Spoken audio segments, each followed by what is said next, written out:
এই নারচি ইউনিয়ন সহ সারিয়াকান্দি সোনাতলার সকল ইউনিয়নের নেতা কর্মীরা, সকল মানুষের আপামর জনসাধারণ ঐক্যবদ্ধ হয়ে আমরা মনে করব তিনি তারেক রহমান, তিনি খালেদা জিয়া এই দেশের শেষ প্রার্থী।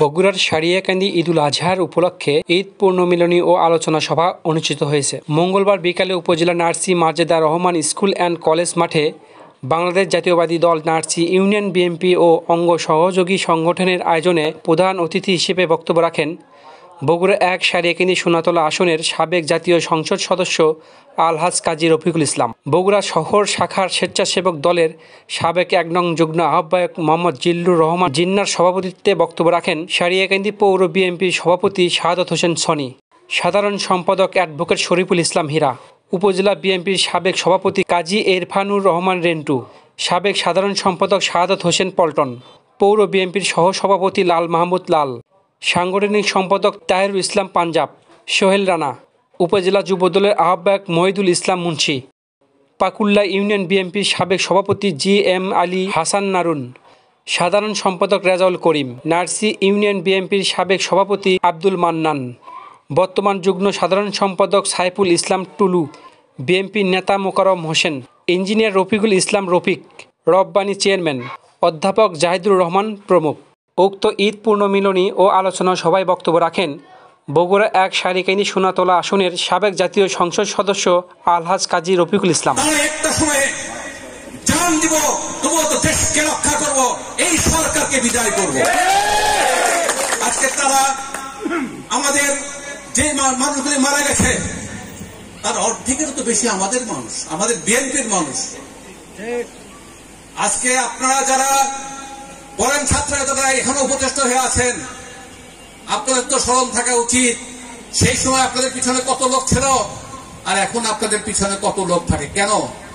কারণ সেই সময় তো আমার নাতনিরা তারা রাস্তায় বেরিয়েছিল, আমার নাতনিরা বেরিয়েছিল দেখে আমার মেয়েরাও তাদের সঙ্গে বেরিয়েছিল, কারণ তাদের মা কোনদিন সন্তানদের এইভাবে ছেড়ে দিতে চায় নাই। আজকে যে নির্বাচন, এই নির্বাচন নিয়ে তাল বাহানা। কেন তাল বাহানা?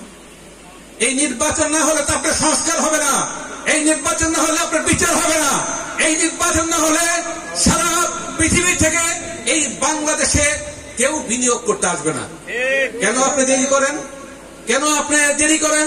আপনি তো একজন নোবেল লরিয়েট, আপনি একজন নোবেল পুরস্কার প্রাপ্ত সারা বিশ্বের একজন খ্যাতনামা মানুষ।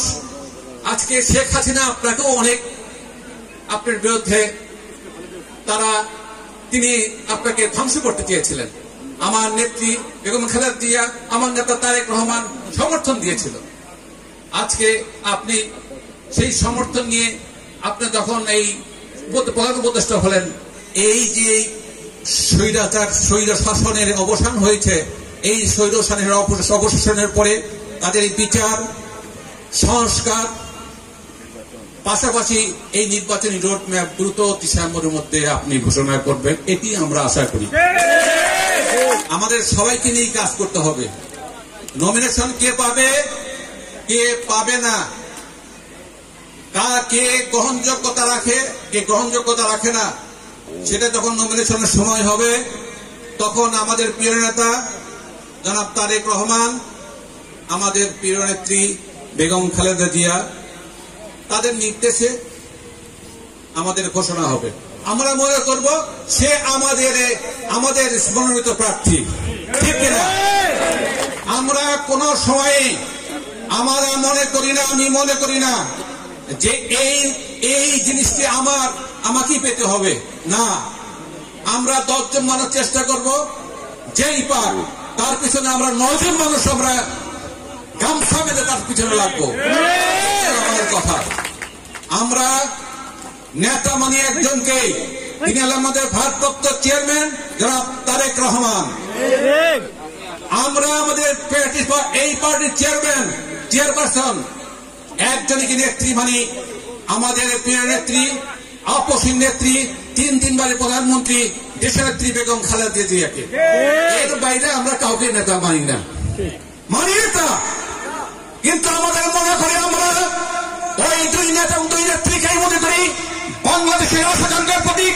তাই যে সিদ্ধান্ত হবে, এই সিদ্ধান্ত আমার আপনার বিরুদ্ধে গিয়ে কার লাভ হলো সেটা না কথা না, তারা যাকেই ঘোষণা করবে, তারা যাকেই মনোনয়ন দিবে, তার পিছনেই আমরা এই নার্সি ইউনিয়ন সহ ছাড়িয়াকান্দি সেনাতলার সকল ইউনিয়নের নেতা কর্মীরা, সকল মানুষের আপামর জনসাধারণ ঐক্যবদ্ধ হয়ে আমরা মনে করব তিনি তারেক রহমান, তিনি খালেদা জিয়া, এই ধসের শেষের প্রার্থী, তিনি শহীদ জিয়ার দলের হলো কান্দারি।